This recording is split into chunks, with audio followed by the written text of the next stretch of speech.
जूझते, उनको समझाते, उनकी आलोचनाओं को सुनते, उनकी गालियों को सुनते, क्योंकि शिष्य बनना बहुत कठिन है। आलोचना करना, गुरु की आलोचना करना तो बहुत आसान है, कुछ भी कह देना बहुत आसान है, मगर क्या आप अपने कर्तव्य का पालन कर रहे हैं? क्या आपके हृदय में गुरु के प्रति प्यार है? क्या आपने उनको पहचाना है? क्या आप में गुरु को पहचानने की क्षमता है? यदि आप में पहचान क्षमता है तो फिर तो आप तो खुद ही गुरु बन गए, फिर तो आप सर्वज्ञ बन गए। क्या आपने गुरु ने आपको इतना समर्थ बनाया कि आप गुरु की परीक्षा ले सकें? गुरु कब कौन सा आपकी परीक्षा ले रहे हैं, क्या उस परीक्षा के लिए आप सन्नद्ध हैं, तैयार हैं? आप नहीं हैं। इसलिए मैंने ये कहा कि पिछले 500 वर्षों में, पिछले 1000 वर्षों में गलतियां दोनों तरफ से हुई हैं। गुरु भी वैसे गुरु नहीं रह पाए, लालची हो गए, स्वार्थी हो गए, कामांध हो गए, फ्रॉड हो गए, धूर्त हो गए, मक्कार हो गए, हुए।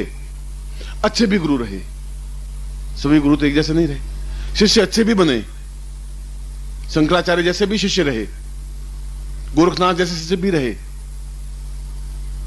और हल्के शिष्य भी बने, जिनके ओठों पर गुरु के प्रति निंदा और गुरु की निंदा सुनना और निंदा करना अपने आप में उतना ही पाप है, उतना ही अपराध है। या तो आप गुरु बनाइए मत, कोई आपके लिए बाध्य तो है नहीं आप उनको गुरु बनाए, और बना दिया तो फिर पूर्ण रूप से उसमें विलीन हो जाइए, फिर आप में फिर चेंज नहीं आए। कोई आपके लिए बाध्यता नहीं है कि आप गुरु दीक्षा लें, कोई जरूर नहीं है कि मैं आपको दीक्षा दूं, वो आप दीक्षा लें।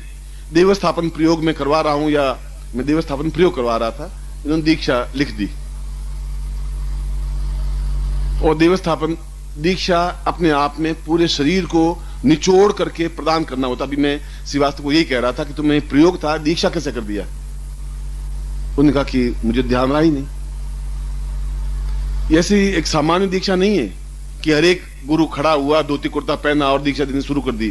प्रत्येक गुरु के बस की बात नहीं है, पर शिष्य प्रत्येक गुरु से दीक्षा ले लेता है।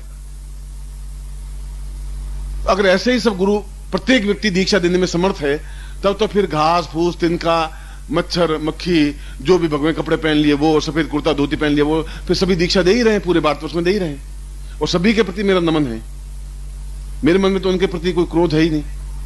मेरा क्रोध यह है कि वो पाखंड अगर है तो ये पाखंड अगर फैलता ही रहा तो ये पिछले 1000 वर्षों में हम झेलते ही जा रहे हैं पाखंड को, इस धूर्तता को, इस मक्कारी को, इस छल को, इस कपट को। और शिष्यों में वो सामर्थ्य क्षमता है नहीं कि उस गुरु की पहचान कर सके, और वे दुकान उन्होंने खोल दी।